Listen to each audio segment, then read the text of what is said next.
Hello everyone. आज हम लोग लास्ट लेक्चर देखने वाले हैं फेज कंट्रोल रेक्टिफायर्स का, जिसमें हम लोग स्टडी करने वाले हैं सोर्स इंडक्टेंस के बारे में। अगर सोर्स के साथ एक पहले से ऑलरेडी एग्जिस्टिंग इंडक्टेंस उसमें पहले से अवेलेबल हो तो उस केस में हमारी स्टडी जो है वो कैसे डिफ़र होगी पास्ट में जो हम लोगों ने पढ़ा है उससे, और उससे रिलेटेड क्या क्या प्रॉब्लम्स पूछी जा सकती हैं थ्योरेटिकल पॉइंट ऑफ व्यू से और न्यूमेरिकल पॉइंट ऑफ व्यू से भी। तो आज क्योंकि लास्ट लेक्चर है फेज कंट्रोल रेक्टिफायर्स का, तो मैं आप लोगों को बता दूं कि इसको कंप्लीट करने में इस लेक्चर के ख़त्म होने के बाद लगभग 7 घंटे से कम में मैंने इस लेक्चर को, इस फेज कंट्रोल रेक्टिफायर्स को कवर किया है। और ये बहुत ही मिनिमम है इसमें लगभग, लेकिन मैंने अपने तरफ से कोई भी ऐसी टॉपिक नहीं रह गया है जो आपको बताया ना हो, जो डिलीवर ना किया हो। लगभग हर कॉन्सेप्ट इन डेप्थ जो कि रिक्वायर्ड है गेट एग्जामिनेशन के लिए। प्रॉब्लम्स मैंने बहुत करवाई हैं, तो अगर आप लोगों को ये लगा हो अच्छा मेरा फेज कंट्रोल रेक्टिफायर्स, तो आप लोग इसको आगे शेयर कर सकते हैं। और इसके बाद जो मैं टॉपिक लेने वाला हूँ वो पावर सिस्टम स्टेबिलिटी इसके बाद हम लोग देखेंगे। तो अभी आप लोग इस लेक्चर के ख़त्म होने के बाद पहले क्या कर सकते हैं कि इसके क्वेश्चंस जो हैं वो अलग अलग एग्ज़ाम्स में ESE गेट मेनली गेट के ही क्वेश्चन मैंने कराए हैं, लेकिन उतना ही सफिशिएंट है आगे और भी फेज कंट्रोल रेक्टिफायर्स के क्वेश्चन करने के लिए। ठीक है, तो हम लोग स्टार्ट करते हैं source inductance, effect of source inductance. तो अभी तक जो हम लोगों ने देखा था कि सोर्स जो था वहाँ पे कोई इंडक्टेंस अवेलेबल नहीं था। तो मान लेते हैं कि ये इंडक्टिव लोड था और जो आउटपुट में करंट थी वो कांस्टेंट करंट थी, रिपल फ्री करंट थी। तो अपना एवरेज वोल्टेज जो बनता था, आउटपुट का जो वोल्टेज आता था वो कैसे आता था, अल्फा से लेके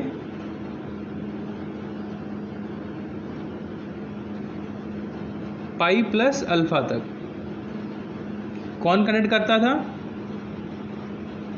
T1 और T2। ये नेमिंग अलग अलग हो सकती है, किसी बुक में कुछ लिखा होगा, लेकिन मैंने भी शायद कुछ और लिखा होगा पहले। बट इम्पॉर्टेंट ये है कि ये वाला और ये वाला पहले पॉजिटिव हाफ में कनेक्ट करेंगे, यहाँ पे T1 और T2, उसके बाद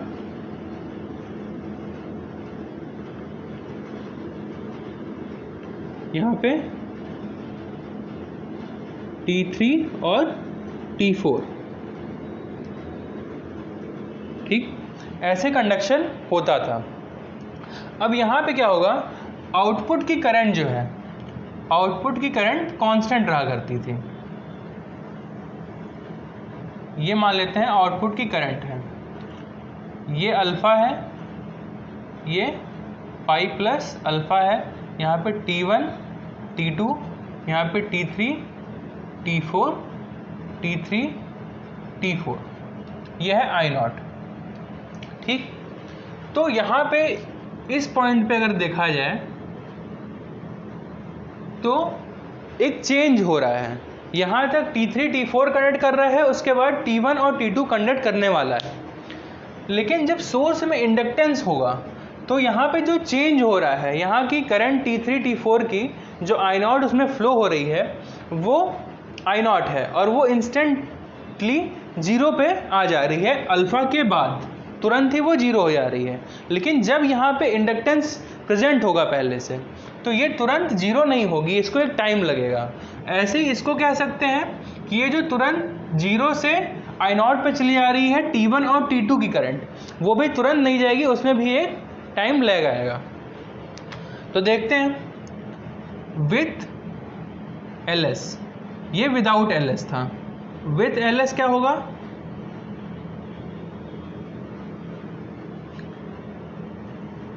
अल्फा तक कौन कनेक्ट किया, T3 T4, उसके बाद ऐसे करंट डिक्रीज होगी और ये इंक्रीज होगा, और उसके बाद T1 T2, फिर पाई प्लस अल्फा, फिर यहाँ पे फिर वही चीज़ और ऐसे। ठीक, तो यहाँ पे अगर देखा जाए तो इस पार्ट में इसको हम बोलते हैं म्यू।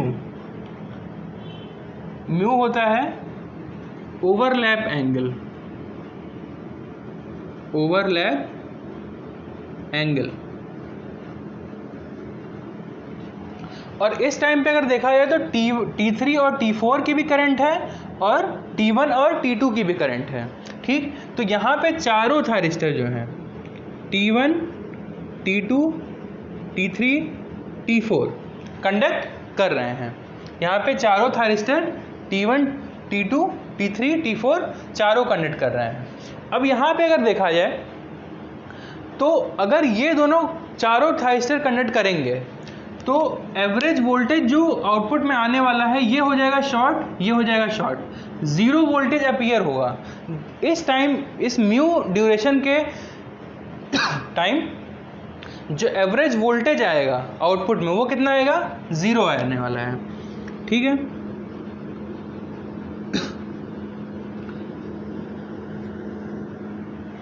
तो देखते हैं।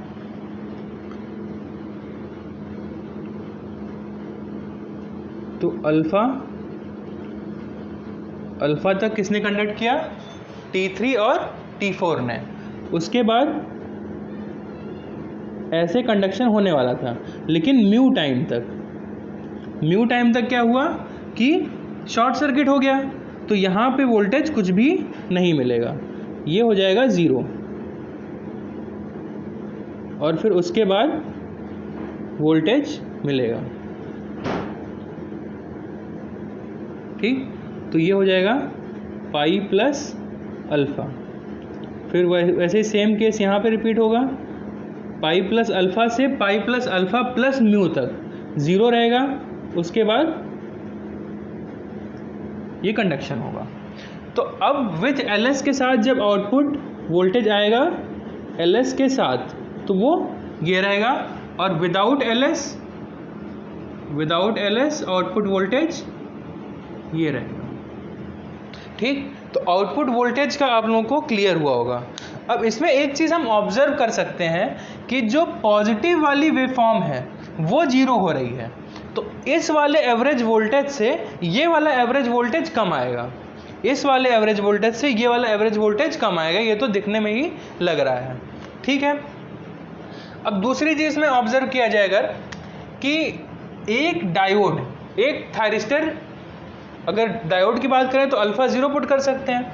एक थायरिस्टर कितनी देर तक कंडक्शन कर रहा है, तो ये था अल्फ़ा, ये म्यू हो गया, पाई प्लस अल्फ़ा, तो पाई तो ये रहा और यहाँ पे और एक म्यू ऐड हो गया, तो यहाँ से ऐसे, फिर ऐसे, फिर ऐसे, ऐसे, इस तरीके का है। तो अल्फ़ा से पाई प्लस अल्फ़ा कितना ड्यूरेशन रहा, पाई, और ये एक ड्यूरेशन और ऐड हो गया अगर एक पर्टिकुलर थायरिस्टर की बात की जाए तो कंडक्शन एंगल ऑफ T1, मतलब कोई भी एक थायरिस्टर की हम कंडक्शन एंगल की बात करें तो वो कितना होगा, पाई प्लस अल्फ़ा। ठीक, पाई प्लस अल्फ़ा होगा।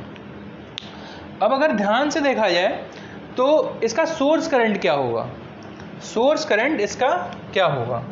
अभी तक सोर्स करंट क्या था, अभी तक जो सोर्स करंट था वो अल्फ़ा तक निगेटिव, फिर पाई प्लस अल्फ़ा तक पॉजिटिव, पाई प्लस अल्फ़ा तक पॉजिटिव, फिर उसके बाद फिर से नेगेटिव। तो ये थी सोर्स करंट अभी तक। ठीक, ये क्लियर हो गया होगा आप लोगों को, तो मैं इसको रब कर देता हूँ। कंडक्शन एंगल ऑफ एक थायरिस्टर कितना है, पाई प्लस अल्फ़ा। ये एक आप लोग पॉइंट इसमें नोट कर सकते हैं, इंपॉर्टेंट पॉइंट है ये।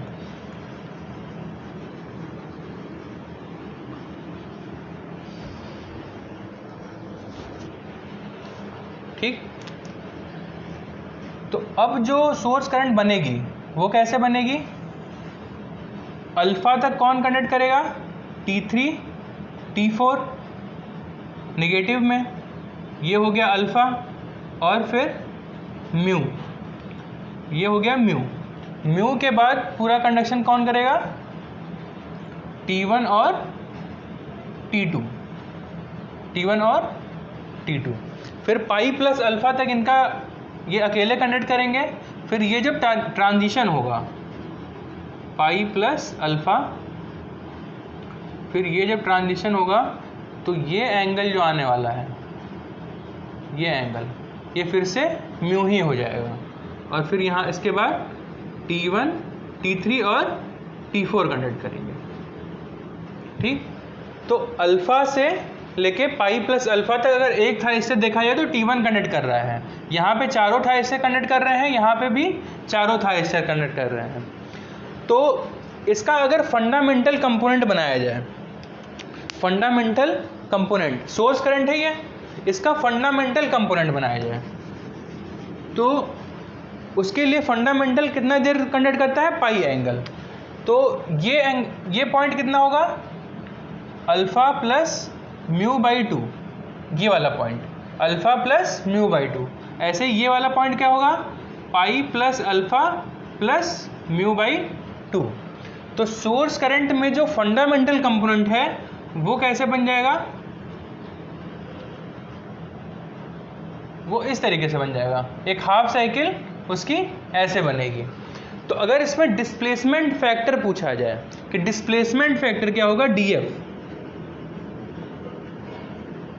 डीएफ हो जाएगा cos alpha plus mu by 2, cos alpha plus mu by 2 इसका हो जाएगा डिस्प्लेसमेंट फैक्टर। ठीक है, इतना क्लियर है। इसमें पावर फैक्टर की बात जनरली नहीं की जा सकती है क्योंकि इसका फोरियर सीरीज, ये डिस्प्लेसमेंट फैक्टर था वो तो हमने बता दिया, लेकिन इसका फोरियर सीरीज जो अभी तक हम लोग कॉसी स्क्वायर वेव का फोरियर सीरीज बनाते थे उसमें 4I0/n पाई वो सब करते थे, वो तब करते थे जब ये प्योर एक स्क्वायर वेव बनती थी। यहाँ पे ट्रेपेजॉइडल टाइप की वेव बन रही है, इसलिए इसका फोरियर सीरीज बनाना मुश्किल है। इसलिए इसमें अगर सोर्स करंट से कुछ क्वेश्चन बन सकता है तो ये बन सकता है कि डिस्प्लेसमेंट फैक्टर क्या होगा इसका। एक दूसरा क्वेश्चन जो थ्योरेटिकल बनाया जा सकता है कि एक थायरिस्टर कितने देर तक कंडक्ट कर रहा है, वो कर रहा है पाई प्लस अल्फा तक। ठीक है, पाई प्लस अल्फा तक। तो ये जो मैंने डिस्कशन किया, ये किया single phase full wave rectifier के बारे में, लेकिन ऐसी ही चीज़ें हम लोग किसी भी रेक्टिफायर की कर सकते हैं। बस जो ड्रॉप होगा वो अलग अलग थायरिस्टर कन्वर्टर्स के लिए अलग अलग होगा। तो वही अब हम लोग देखने जा रहे हैं, इसको एक जनरलाइज कर देते हैं कि हाँ ऐसी ऐसी पॉसिबिलिटी होगी अगर अलग अलग थायरिस्टर्स का ब्रिज आता है तो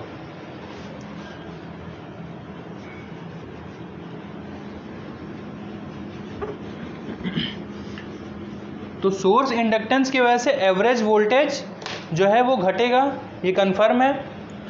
तो देखते हैं, अगर सिंगल फेस हाफ वेव आया तो उसमें कितना रिडक्शन होगा आउटपुट वोल्टेज में, ये देखेंगे। Single phase full wave, 3 face half wave और 3 फेस फुल वेव। ठीक, ये हम लोग देखने वाले हैं। तो पहले फॉर्मूला एक बार देख लेते हैं कि फॉर्मूला क्या होता है। तो V0 एवरेज, अगर इंडक्टेंस ना होता तो क्या होता है यहाँ पे,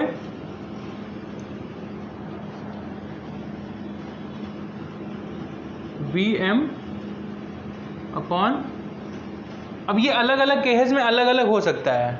जैसे कि अगर इंडक्टिव लोड रहेगा तो इंडक्टिव लोड की तरह रहेगा, अगर आर लोड रहेगा तो आर लोड की तरह रहेगा।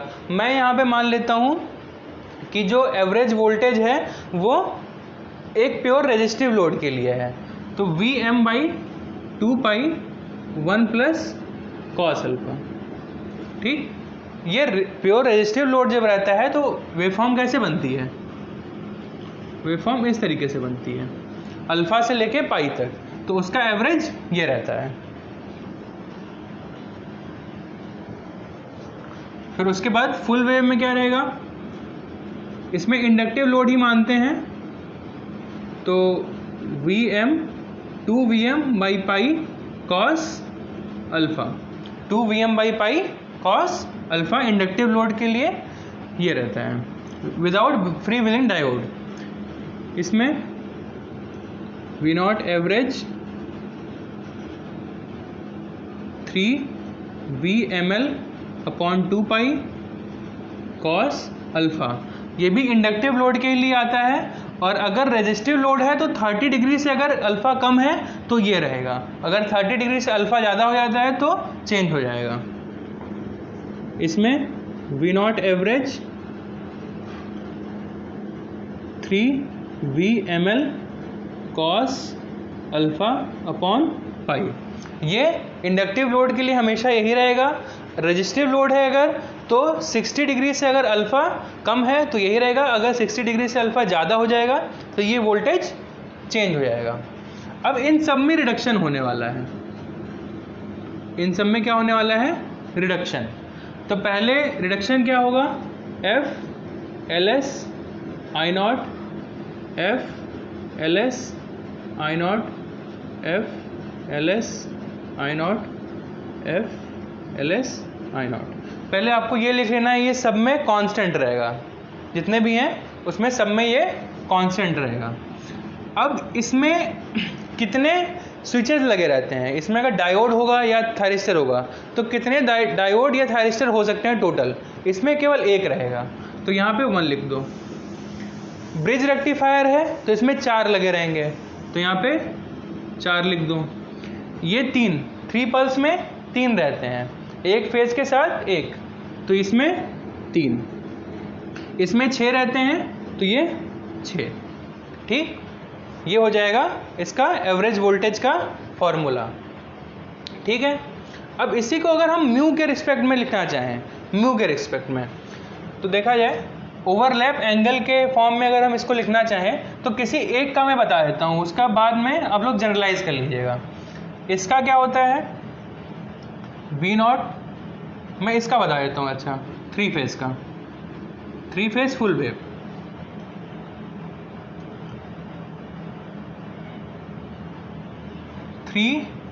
VmL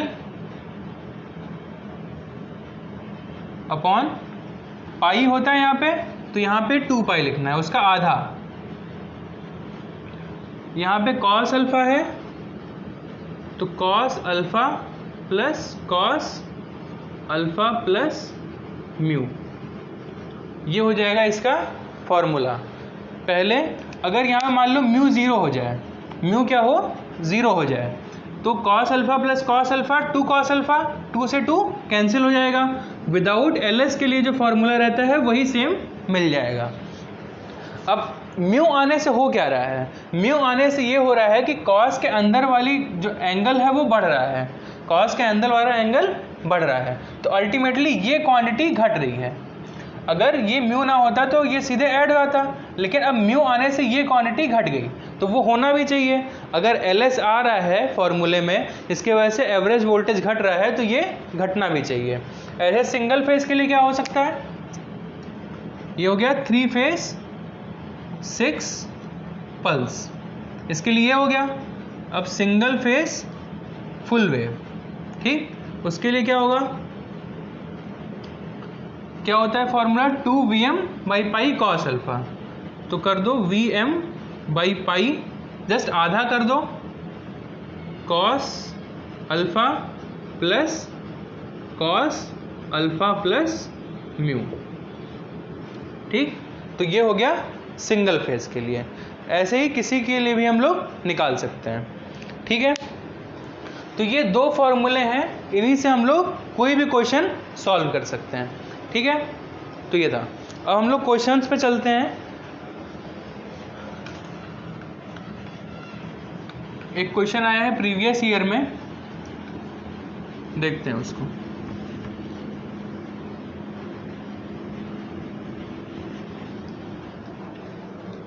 क्वेश्चन है कि एक सिंगल फेस ब्रिज रेक्टिफायर है, मतलब 2 पल्स, फुली कंट्रोल्ड और फुल वेव। ठीक,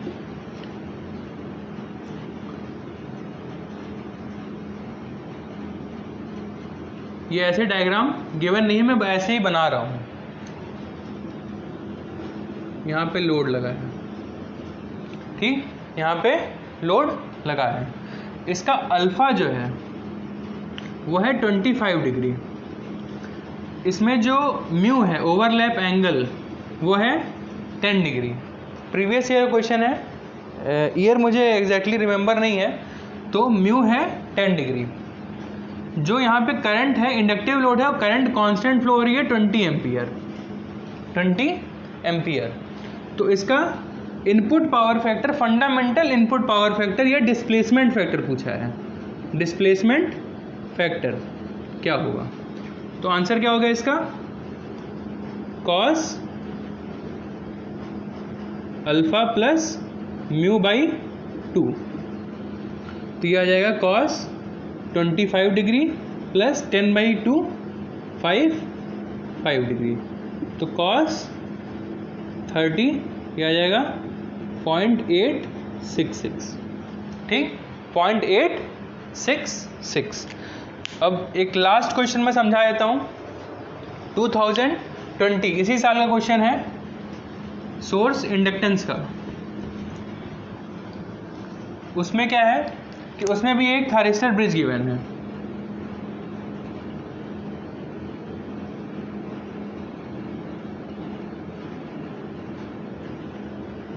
ये एक रजिस्टर गिवन है 10 ओम, इंडक्टेंस बहुत ज़्यादा है जिससे कि यहाँ पे कांस्टेंट करंट फ्लो हो रही है। I naught is equal to constant, I naught constant है। और यहाँ पे एक इंडक्टेंस है 2.28 मिली हेनरी, सप्लाई है 230 वोल्ट 50 हर्ट्ज, और अल्फ़ा जो है वो 45 डिग्री है। अल्फ़ा 45 डिग्री है। तो इसमें पूछा क्या गया हमसे कि ओवरलैप एंगल क्या होगा, ओवरलैप एंगल क्या होगा। ठीक है, तो इसको सॉल्व करते हैं, देखते हैं कैसे सॉल्व होगा। तो कौन कौन से फॉर्मूले के हमको रिक्वायरमेंट है? 2 ही फॉर्मूले हमको पता है। ठीक, तो देखते हैं उसमें से क्या हो सकता है solution.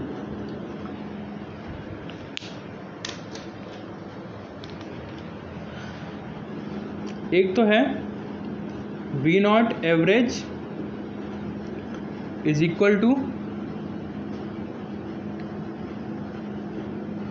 2Vm cos alpha by pi, minus कौन सा ब्रिज है ये? Single phase full wave.